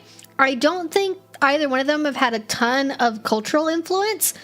My favorite one that I think is pretty good representation that has had influence is probably Secretary. I have watched that movie several times. I like to... This isn't like something I always do, but I sort of have had recently a habit of rewatching the movie with partners just because I feel like it's really interesting. Every single time I watch that movie with a D-type, I have like a different conversation afterwards about how they perceive James Spader's character, you know, what they thought of the dynamic, what they thought of the ending of the movie. I find it just like it's a really good conversation starter movie for a DS relationship and for kink relationships in general, especially if they haven't seen it before. If people have watched it before and it's been a long time, it's also just like a fun movie to watch with a group of other kinky people. It's a fun watch. I'm not necessarily a fan of the self-harm parts of the movie. Like, that's kind of, I understand why they're there, but I think as a representation piece, that's what really drags it down for me. Also the fact that, like, he's her boss. Like, you know, where is HR? There's never HR. Why do people keep dating their fucking employees? I don't know. And that does bother me. Like, if we could get rid of them actually being a boss and a secretary, but then we wouldn't have the premise of the movie, right? So it would, you know, there's a reason why certain things that are less than perfect representations exist. Yeah. We're talking about Bandita. It's Bandita lounging. She might actually just be like, if she's like moving her little paws like this, she might just be dreaming. I haven't noticed recently. But yeah, she's on her favorite little pillow spot. And she's having herself a grand old little snooze. But not snoring today. No snores. Sometimes snores, not today.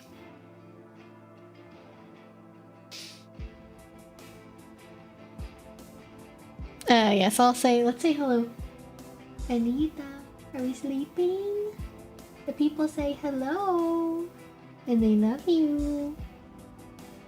She's out of it. Yeah, she's totally conked out. But wait, in about 20 minutes, she will wake up and understand that it is about time for dinner. Yeah, she was she's ready to say hello and then go back to sleep. It's like watching the panda exhibit at the zoo or whatever animals sleep a lot. Same thing.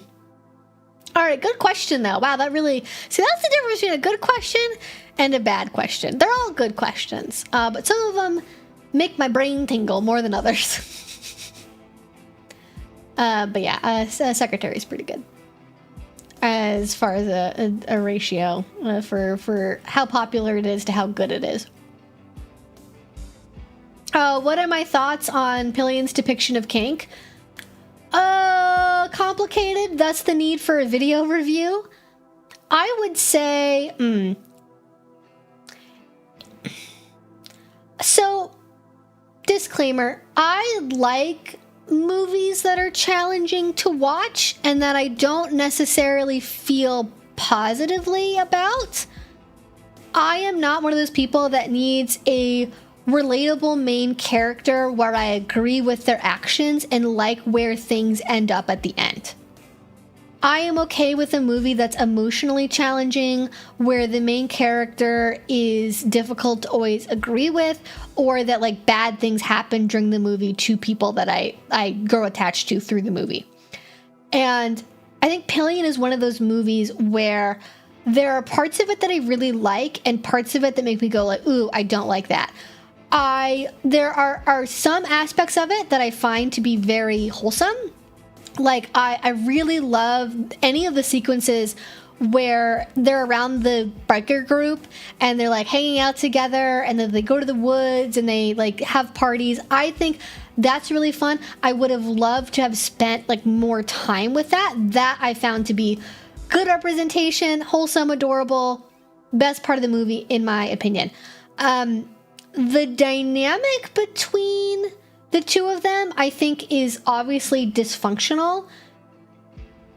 And I think the point of the movie is that it's almost sort of like a 9.5 weeks, but if 9.5 weeks was like about gay BDSM culture in the 90s, you know, or maybe even the 80s. I forget when the original book was written. But the parts of it that I don't like, the complete lack of communication, the complete lack of overt consent, the fact that like real life is obviously being impacted in a very negative way. I'm not a fan of that, but it does seem to be an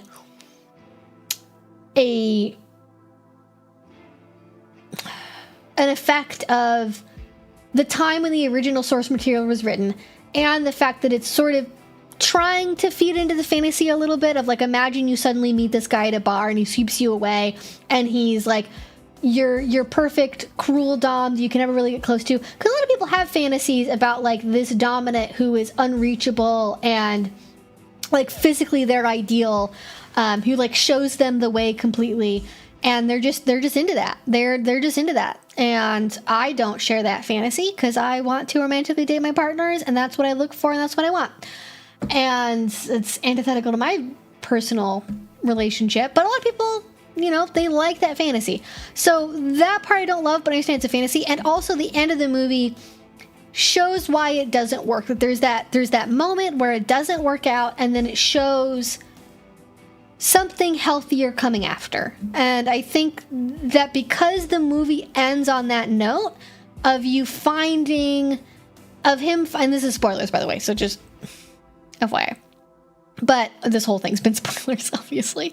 But the fact that it ends with showing, okay, he's moving on, he's finding other compatible people, he is setting up limits and boundaries, he does have a sense of who he is and what he wants now, that, to me, makes the previous stuff that was a lot harder to watch, like, more forgivable, because it shows that having that kind of relationship can only ever be temporary, because fantasies don't last when they're existing in real life. They will eventually fade away in the same way that our memories of our dreams and fantasies always do. And I think that that's like worth it. But I don't think that makes it good representation, because to understand the nuance of that point, you have to have a certain level of media literacy that a lot of people don't have. Like, imagine if you took 50 Shades of Grey, and at the end of the movie, instead of going back to Christian, she deleted him from her life, moved to a different place, got a job on her own, had a successful life, and then started looking for a dom, where it very clearly ended with, my name is Anastasia Steele, and I'm looking for a dom. Here's my limits, here are my boundaries. I will not do this. I'm looking for this, right? You could go, oh, like, that relationship was obviously very shitty and impacted her, but she learned from it, and she learned what she wanted, and she moved on, which is not what happens in that movie. But it would make it better.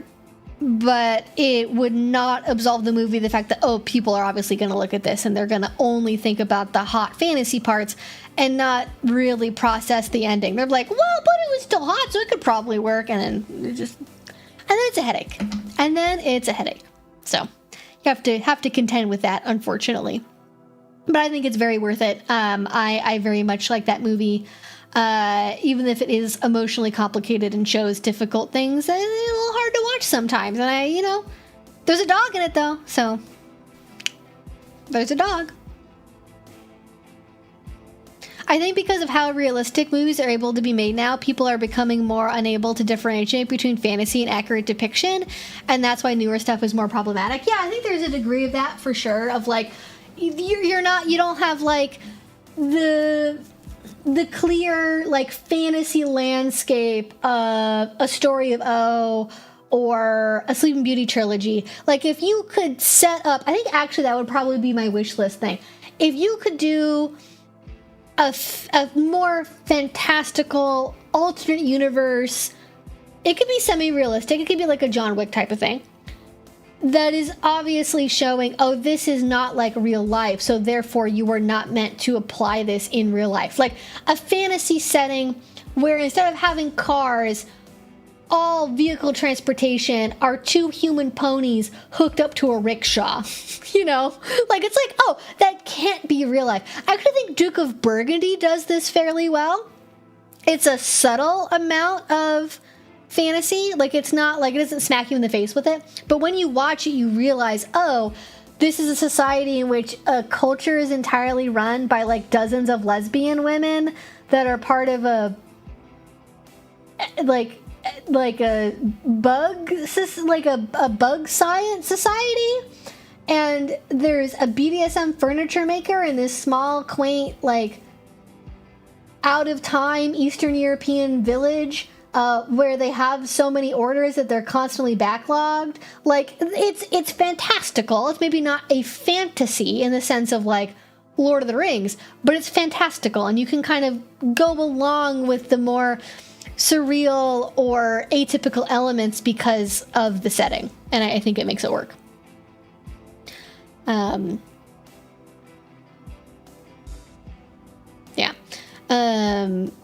There's so much potential for abuse when S-types will harm themselves because of how obsessed they are. Yeah, you gotta be careful with that. You really do. All right, going over to the question box now, and hopefully you gave me some good questions in there. So there you go. Yes, the questions that go in the question box are anonymous. I did not say that today, but in general, so you know, when you come back later for next week, although actually, I might not be streaming next week. I don't know. Maybe. I will be streaming on the 27th. 20th, I might not be streaming. Get back to me on that. All right. But yes, the question box is anonymous if that is a concern for you. But that's a short little one there. Can a poly and a monogamous person make it work somehow? Kind of, yes. So this is going to seem like a hurtful suggestion, but I promise it's not for the reason you think initially. Read The Polyamorous Breakup Book. I want to say it's by Kathy Labriola, although I don't have it physically on hand, so I'm sorry. It is The Polyamorous Breakup Book by Kathy Labriola, Kathy with a K. And the reason why I recommend that is there's a section in there that talks about mono-poly relationships. There's tons of resources online for mono-poly relationships.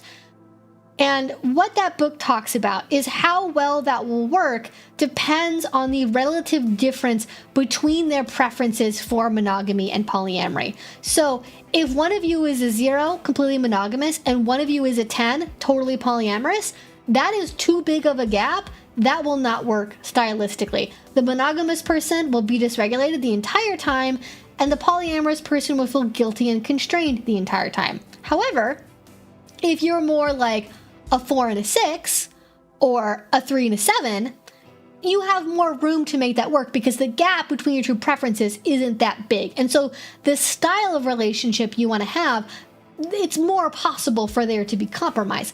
However, it, in my experience, is very difficult to make work. Especially if you started out being monogamous and one of you wants to become polyamorous and the other one doesn't. There's going to be a lot of big feelings, there's going to be a lot of stuff to work through, and I think the stress of that is going to be difficult. Now, if you start out and you are open about polyamory and you happen to meet somebody who is monogamous, who is open to dating somebody who is polyamorous, and your relationship starts from that framework, I think that can be a lot easier. It's not easy, but is easier. I think it's more likely to work when you're approaching it from that direction because it's the basis of the dynamic to begin with. I think at the same time, though, a monogamous person does not necessarily have the skills to know if they're going to be able to handle it or not to start out with. So, like, be prepared for it to suddenly catastrophically really not be okay. But also it depends on, like, maybe the monogamous person, you know, maybe what they're looking for is a casual relationship, right? Where, like, yes, you're dating and they're technically monogamous to you, but it's because they're a flight attendant or a surgeon and they don't have time for a more typical committed monogamous relationship style. Like, maybe they just want to go out on a date like once or twice a month to go get drinks and have sex, and that's all they really want.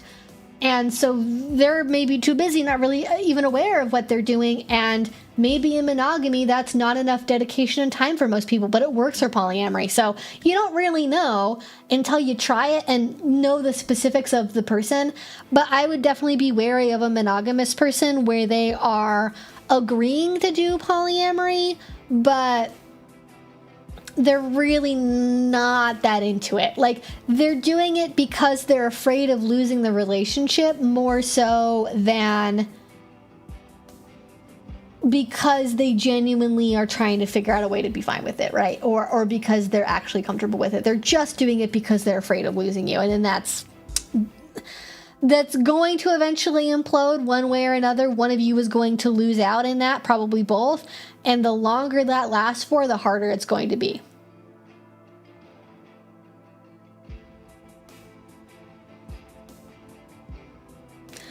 Yes, ambiamorous is a thing. There's also a lot of work that needs to go into it from both parties. So how willing you are to put in some difficult work.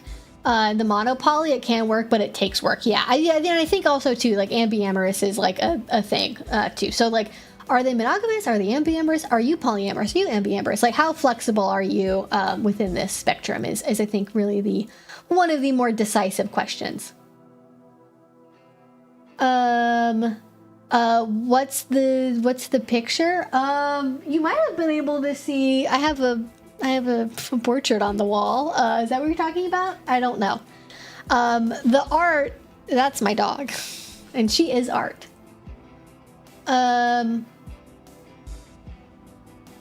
no, yeah, you can ask the audience questions too if you want, if you're just curious. I don't know if people will answer, but we can definitely try.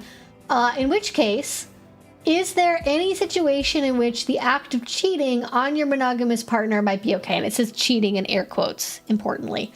Or single quotes, if you please. I feel like the air quotes around cheating is doing a heavy lifting. The only situation I can think of is if, let's say, and I don't think this is a good idea, but I think it is, like, okay, understandable. Let's say you are in an abusive relationship with somebody. You're monogamous, you get married, you're stuck in the relationship, it fucking sucks, it's terrible, they throw things at you. Insert whatever thing would be terrible to have happen to you because of an abusive relationship, all right? And then finally, you get up the nerve to file for divorce and leave them.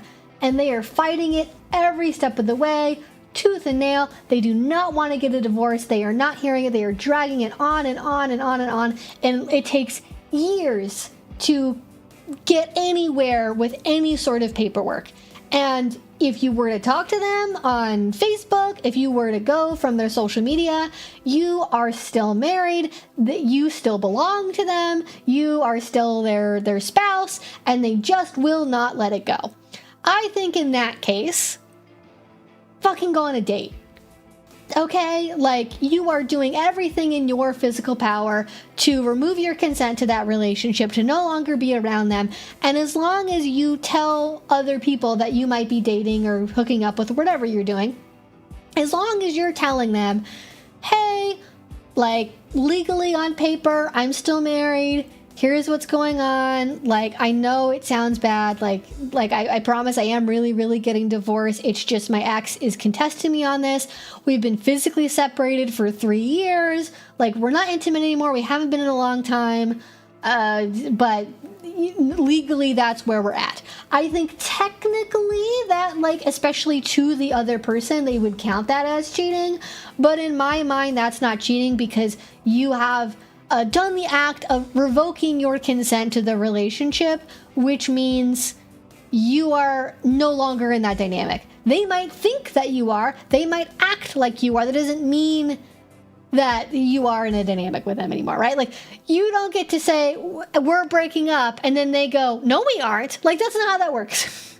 One person gets to end the relationship. You don't get to forcibly continue it because you don't want it to end. That's not how relationships or consent works. You just in case you didn't know.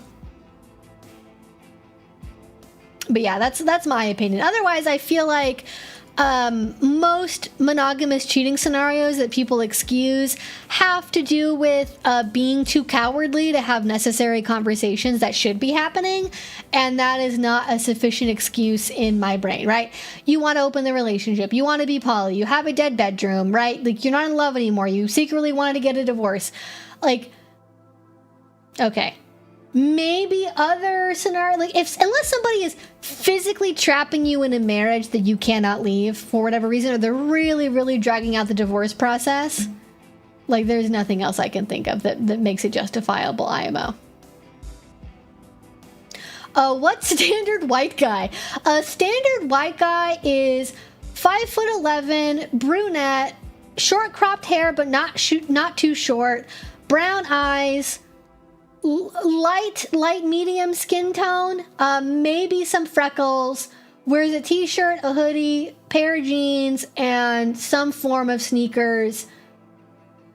Medium skinny, like not pudgy, not super skinny, not buff, and just sort of an average looking face, you know. No tattoos, no piercings.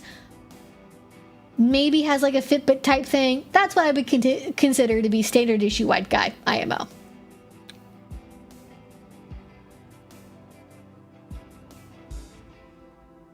But yeah, all right. I'm gonna say probably one more question here. So let's see where we're at here.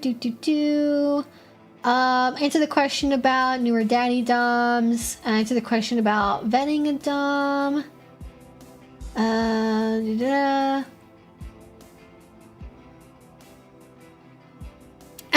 Yeah, if you have blue eyes, you're skirting under the line. Good job. You know, dyeing and cutting your hair, also always an option.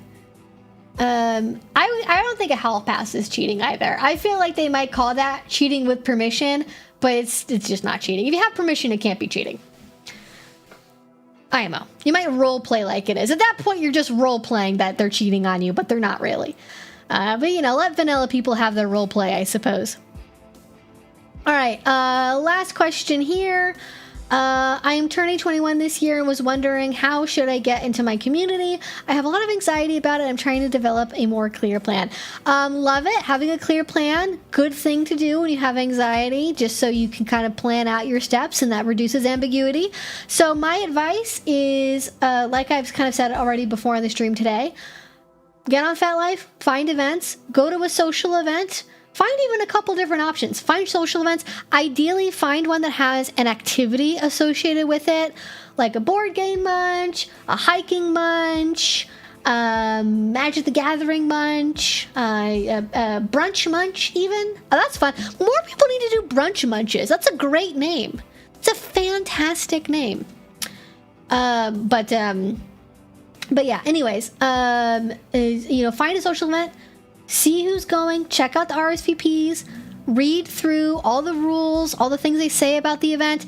If it's very sparse, very bare bones, probably don't go to that one. Go to one that's very public, has a good reputation in terms of who's RSVP'd, how many people, how long has that been going on for. Message the event organizers, tell them ahead of time, hey, I'm new, I have some anxiety. Again, half the community neurodivergent. They know that people have anxiety. If it is a good munch, they will be more than happy to help you in terms of maybe introducing you to people, maybe making sure you have somebody to talk to. See, right on cue, Bandita is now awake. She knows what time it is. Her sleeper mode has been deactivated. She is prepared for food. She's prepared for dinner. Yeah, talk to the event organizers. Let them know that you're coming. Show up early. Less people, easier to get into social conversations with people before people get really locked into just socializing with whoever they normally go to that event to go see. And if something doesn't feel right, bail, have a backup plan, do something else fun with your night or your day. And beyond that, you know, make it easier for people to talk to you.